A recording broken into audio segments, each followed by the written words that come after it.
वृंदावन में स्थित बांके बिहारी मंदिर श्री कृष्ण और राधा रानी का एक विग्रह रूप है। यह विग्रह निधि वन से प्रकट हुआ था। निधि वन, जहाँ श्री कृष्ण और राधा रानी जी रासलीला करते हैं। संगीत के सम्राट तानसेन के गुरु श्री हरिदास जी श्री कृष्ण के बहुत बड़े भक्त थे, जो रोज निधि वन में कृष्ण जी की आराधना किया करते थे। इस वन में बैठकर हरिदास जी गाने गाया करते तो भगवान स्वयं उनके गाने सुनने आ जाते थे। एक दिन राधा कृष्ण की युगल जोड़ी प्रकट हुई तो श्री कृष्ण ने हरिदास जी से कहा कि हम भी आपके साथ ही रहेंगे। हरिदास जी ने कृष्ण जी से कहा, मैं तो एक संत हूँ, आपको लंगोट तो पहना दूंगा, लेकिन माता जी को नित्य आभूषण कहाँ से लाऊंगा।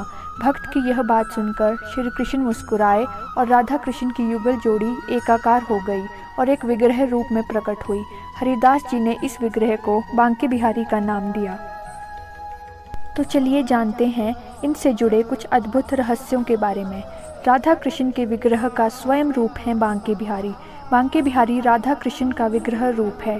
यही कारण है कि बांके बिहारी जी के श्रृंगार में आधी मूर्ति पर महिला और आधी मूर्ति पर पुरुष का श्रृंगार किया जाता है। श्री बांके बिहारी श्री कृष्ण का ही एक नाम है, पर क्या आप जानते हैं इसका अर्थ क्या है? बांके का मतलब होता है टेढ़ा, जो 3 स्थानों से मुड़ा हुआ है। श्री कृष्ण की प्रतिमा 3 स्थानों से मुड़ी हुई है। तीनों ओर से मुड़ा हुआ होने का मतलब है होंठों पर बांसुरी टिकाना, कंदम के वृक्ष से कमर टिकाना, एक पैर से दूसरा पैर टिकाना। और बिहारी का अर्थ होता है रमण करने वाला अथवा सबसे ज़्यादा आनंद लेने वाला। श्री बांके बिहारी जी की मूर्ति पर हर 2 मिनट के अंतराल में पर्दा लगाया जाता है। इसके पीछे मान्यता है कि उनकी छवि को प्रेम पूर्वक निहारने से वे भक्त की भक्ति में वशीभूत होकर उनके साथ चले आते हैं। बांके बिहारी जी के चरण दर्शन केवल अक्षय तृतीया के दिन ही होते हैं। इन चरण कमलों के दर्शन से ही भक्तों के कष्ट दूर हो जाते हैं। बांके बिहारी जी की मूर्ति मार्ग शीर्ष माह के शुक्ल पक्ष की 5वीं तिथि को निधिवन स्थित विशाखा कुंड से प्रकट हुई थी। बांके बिहारी की प्राकट्य तिथि को हर साल विहार पंचमी के रूप में मनाया जाता है।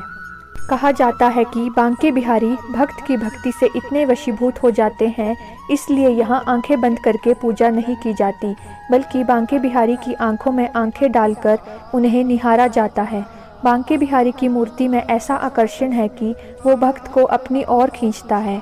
भक्त की आंखों से स्वयं आंसू गिरने लगते हैं। बांके बिहारी जी के मंदिर में मंगला आरती साल में केवल जन्माष्टमी के दिन ही की जाती है। तो मुझे उम्मीद है आपको ये कहानी ज़रूर पसंद आई होगी। तो वीडियो को लाइक करें, शेयर करें और ऐसी ही कहानियाँ और रहस्य जानने के लिए चैनल को सब्सक्राइब करें। धन्यवाद। जय श्री कृष्ण।